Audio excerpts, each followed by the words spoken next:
All right, everybody, we are back for the lecture again. I owe you guys an apology. Sorry, the last couple of weeks has been a little bit crazy here. So I'm going to be getting you guys chapters 13 and 14's lecture. If you need to go back, look at that. But I also want you to make sure you have it for your final test. I also will have then chapters 15 and 16 right after this recording. So make sure you guys have everything in there. Again, grading assignments, we're caught up right now to everything that is due. Fantastic job, you guys. There are really some wonderful answers on there. Really deep, really well thought out. So very impressed by what I'm seeing. Test scores right now look very strong. Again, very proud of this class. You guys are all A, B, or C. We have nothing below that. So that's phenomenal. It's probably one of the best classes I've had in the 4 or 5 years I've taught this class. So again, kudos to all of you. I like the banter I see going back and forth in the discussions. Some really good ideas being generated out there. So again, enjoying your guys' response to things, and thank you for being so in-depth in your answers. So we're going to get into this real quick. Chapters 13 and 14, we're starting to kind of narrow down our focus, if you will, into some of the nitty-gritty of things. So functionality of rooms, okay? And this is going to be important, especially if you're on the service side. Sales side people, you're definitely going to need to know the specs of your meeting rooms because you can't promise things you can't deliver. For instance, I've had many sales managers like, oh, yeah, we can shoot 100 people into that room.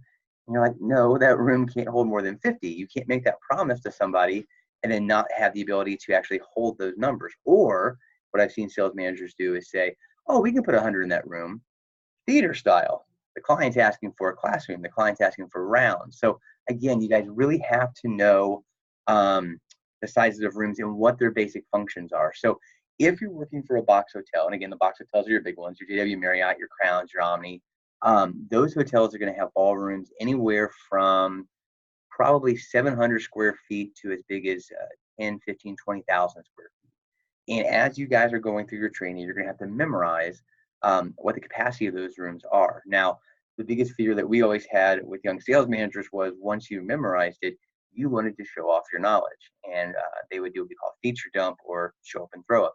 And so a client might ask a question about a room and they regurgitate and dump all the information. The key to being a great salesperson, the key to being a great service manager is knowing when to share the information and when it's pertinent, not just to dump it on somebody. So incredibly important as you guys are going through your hotels, knowing what the room's functionality, what it was designed for, or what its best use is. Again, all hotels have rooms that are better off for your boardroom style meetings, right? And then you have other ones that are designed more for your social functions. Again, you look at the Crown Plaza, the Grand Hall ballroom with 60-foot barrel ceilings is perfect for weddings, receptions, galas, dinners. Can you do classroom style in there? Yes, you can. Is it ideal for that? No, the lighting is not good. It takes a very high-powered AV system to work in there. You can't control the lighting because there are no shades over the windows because, again, we're talking about 40, 50 square foot windows. So again, you have to know that if you're going to go into that room with that kind of setup, you're going to have certain issues you're going to have to overcome, and mainly sunlight. So again, it's going to be very, very important for whatever side you're on, knowing exactly what that room is capable of. And then not just knowing the size and the capacity, but within those elements, what's needed to put on a strong, a good, a functional meeting, right? Again, if you're in the Grand Hall at the Crown Plaza and you want to do that theater style, your AV package is probably going to be between $7,000 and $10,000, right? Sound system has to be upgraded because, again, 60-foot barrel ceilings, sound bounces off everywhere. Again, I look at the JW, they've got some massive ballrooms over there. And again, they're perfect for certain functions. Can other things be in there? Yes. But understand, you as a sales manager or you as a service manager are going to have to explain to the client there might be additional costs. There might be additional changes that have to be made to the room per se, or they can't have it at rounds. They can only have it in classroom style. Or you can't have crescent rounds. You can only have, full 8-foot or 8-person or 10-person rounds. So again, these are the kind of things you have to know about your rooms so you can better service the client. Now, in the last 10 to 15 years, the beautiful thing about the hotel world is technology has definitely caught up and is making it so much easier. There are numerous systems, and when I was leaving the Crown, we have one of them where the you had actually had a technical was the wrong word for it. You basically had maps of your rooms, and you could drop in the different elements that would go in the room. So if I had our Illinois Street Ballroom was 4,500 square feet, the schematics that I had that measurement on there. It had all the way the walls might have, cut off here and been straight here, but zigzagged over here, or you had a pillow in the room that you had to work around. With that schematic, then you could pick from all sorts of tables, chairs, setups, and drop them into your schematic. And so it was scaled to make sure that you couldn't put anything in there that wouldn't fit. So if the room was only supposed to hold 350, you couldn't jam 400, right? Or if you could, but you'd see on the models, like, okay, that table's right on top of another one, or you can't walk behind the chair.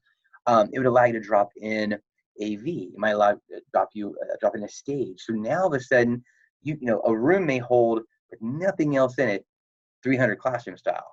But you want a stage up front. You have to have room for your speakers. You have to have room for the AV table. Oh, by the way, you have to have a tech at the AV table because they're going to go both audio from a computer, audio from actual microphones. And so all of this has to be incorporated in the room, and that chews away at your space.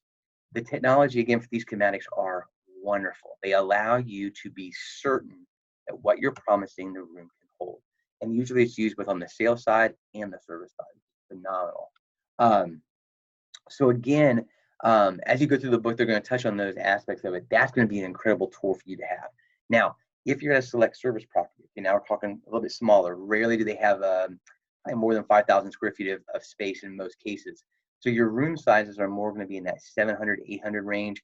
It's probably strictly going to be on the meeting side, right? You're probably not going to hold too many galas. And you might hold a reception, 30, 40, 50 people. Again, you still have to know what that room can hold. If that room is typically set up for classroom style for 50, and now you're going to have a standing reception, but you have to have room for a bar. You have to have room for hors d'oeuvres. Are you going to be bringing an outside caterer in? A lot of cases you probably would be at a select service property because they'd always have the catering functions there.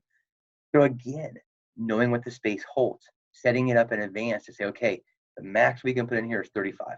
If we're going to go beyond 35, we need another room. We need to open up to the hallway, or we need to take something else out of this room to give us a space. So again, you guys really, again, in the book does a fantastic job of showing you the different layouts of, the different types of room setups you can have. And again, just to go over a few, classroom style, as you would imagine, it's a 6-foot table with 2 people, could be 3, depends upon the size of the group and the size of the people in the group. That's 3x6 or 2x6 classroom style. Theater style, just what you think, chairs only, lined in a row, like a theater. Again, rounds, you're gonna have 8-foot rounds, 10-foot rounds. Again, 8 people to 10 people at each one. You could have crescent rounds. Those are usually if the table's designed for crescent rounds, it means it's been kind of cut in half. So it looks like a moon, a crescent. And you would only sit around the rounded part. The cut off part is going to face the speaker, and no one has their back to the speaker. Now, you can set a full round table, crescent rounds. The problem I always have with this is it eats up a ton of space, right? There's half the table you're not using, but it's eating up part of your ballroom. So again, you have to understand these setups. And the book will go into as far as being chevron style, which means instead of your classrooms being one after the other straight on, they're more at an angle. I think fishbone or herringbone is one they use as well. And again, it's a little bit of a variation in there. You can have pods, if you will, or clusters, where you might be taking 2-foot, 6-foot tables, butting them up against each other. And now you've got 6 people that can fit at that. Great for team dynamics. Great for more collaboration within a meeting, if you will. That's what actually we use at school all the time. So again, you're going to want to understand what the capacity of the rooms are and what each type of setup is. So as you're asking for things, the client's asking for things, you know whether or not it can fit in that room. So the other thing I want to keep in mind as well, especially if you're trying to turn rooms over, is how long on the timeline to set up and tear down a room. This is really essential when you're doing back-to-back events or a room's going to be flipped from one thing to another. There are a lot of hotels that will actually flip ballrooms from a setup to host a wedding, the actual ceremony, and have everybody come out of that room into like an anti-room or almost like a common space, if you will, where we have bar set up. And while the guests are out there having a drink or two, the crew's inside tearing down what was the ceremony area and dropping in rounds real fast to actually have the reception. Again, you have to know the turnaround time, because that's going to dictate how long you need to keep them out of the room, and again, at a bar, at a separate function. So the other thing we're going to talk about with rooms real quickly is, when is meeting space a premium, right? Typically, most hotels are going to say, look, what makes us money is heads and beds, right? We make 90% profit off of an overnight room, typically about that area. Now, meeting space, however, is usually 100% profit, right? Because there's no cost per se to the room. However, because there's no cost per se to the room, you can give it up too and not lose anything, right? We give up a hotel room, we're losing, it could be $27 a room because we knew we have to have the room serviced, right? It has to be cleaned up to be turned back over again. Meeting space, not so much. So you'll see some people look at it very differently. Some will say, hey, look, we get pure profit. We're charging for this meeting space. Others will say there's no cost to it. If I give it up, I'm not lost anything, right? Because I'm making a majority of my money off the overnight room. However, there are times when that does not come into play. And I'll give you a perfect example. So again, I go back to the Crown all the time because that's obviously where my experience was. But the Crown had a huge social book of business, if you will, right? Because of that Grand Hall Ballroom and because of our Illinois Street Ballroom, which oversaw Illinois Street, all glass windows, is beautiful. There were times I could not have that room. Didn't matter how many overnight rooms I had. For example, during the holiday season, those two locations were prime for Christmas parties, right? And the minimum food and beverage in those rooms could be anywhere between in those meeting spaces were probably around $25,000 to $30,000. If I didn't have enough in meeting space to equal that or better it, then I wasn't going to get the room. So again, same thing with weddings. The Crown on weekends took the weddings all the time. Well, the minimum food and beverage for a wedding, I believe at the time, was $35,000.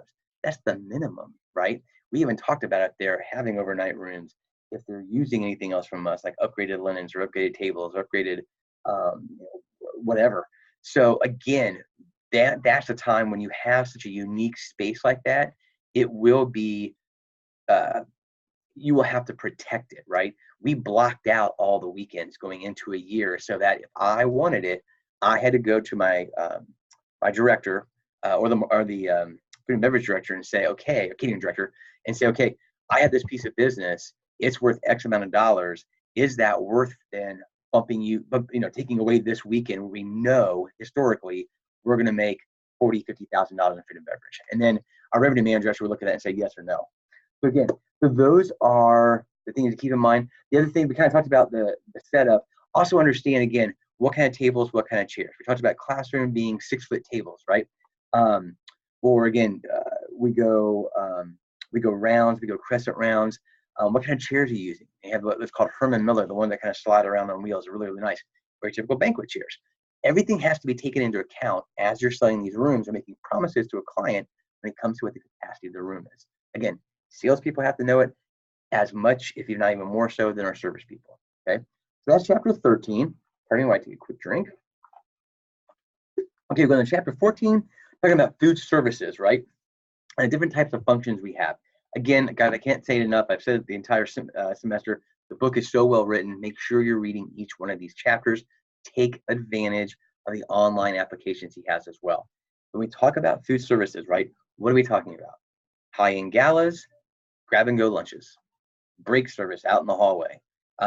Maybe it's just beverage services, right? We're going to have bottled water, sodas, coffees, and teas, and boom, that's it. Okay, so we have to understand what the group's needs are, and we have to understand how we're going to accommodate them, right? If you're having a full-blown lunch for 300, you probably need an entire separate room from their meeting space, right? Because, well, it depends on the client. You could have it in there, but then you're clanking forks and everything else. And so if typically a lot of clients will say, we're meeting in here, we're eating in here, we're going to come back. And that way you can clean up this room over here, or we're meeting in this room over here. So you have to understand that. You have to understand what it is they're trying to accomplish. Is this a meal where they're going to socialize and give out awards and do recognitions? Okay, to sit down, nice affair, we're going to recommend certain amounts or certain types of foods, if you will. Or is this a working lunch where they're grabbing a box lunch, coming back to their table, and while they're eating the turkey sandwich, they're crunching numbers and trying to come up with a solution to a problem? We have to understand that. We do a small break service. Is this a group that is health-minded, very healthy conscious? They don't want chips and potato chips and pretzels. They may want granola bars. They may want fruit. They may want, they're trying to limit their carbs, right? So we're staying away from any kind of bread products. These are the kind of things you guys have to know. Besides that, the other thing you have to take into effect is, okay, what kind of allergies do we have, right? It's everything from gluten to vegan to no fish to nuts to you name it. So again, the questions we have to ask on the sales side and the service side are huge to make sure that, again, we're putting on not only quality, function, but a safe one as well. You know, and then as we get into the food areas, there's so many different things you can do. And again, I love the creativity that hotels have come up with, whether it is, um, you know, chef side dining where the chef actually comes out and cooks right at table side, typically more for a smaller function. It might be how we serve it, right? One of the neatest things I've seen is at the Conrad when they come out and they have a sit down function. All the serving team comes in at once. I believe they're kind of somewhat introduced. They come back, they go back out, and then boom, they all come out at once. And it's a real neat, um, just how they're entered. It kind of makes the event feel a little more special. I've always enjoyed having a meal over there. Um, so again, you know, these are the kind of things you guys want to keep in mind as we're talking to our clients, because each one has a different price level as well, right? Butler past hors d'oeuvres is going to cost more because you've brought in more staff to work the event. A full-blown buffet needs two people behind it to make sure the food doesn't run out. And they're running back and forth in the kitchen to make sure it's filled, right? Plated meals, we have to have, you know, one server for every two tables, and they're going to be breaking down the tables and, you know, refilling the water glasses and da-da-da.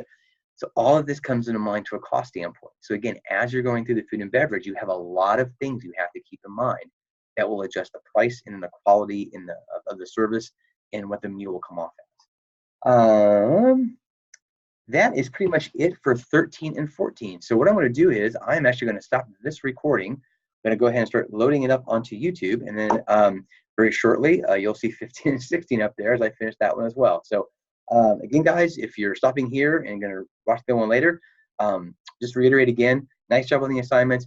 Keep them coming in. You guys are all doing very well. I'm very impressed with our grades so far. We got one more final, one more test. I want to say 2 or 3 more assignments, and then we're done, guys. So nice job. Way to plug through. I'll see you shortly.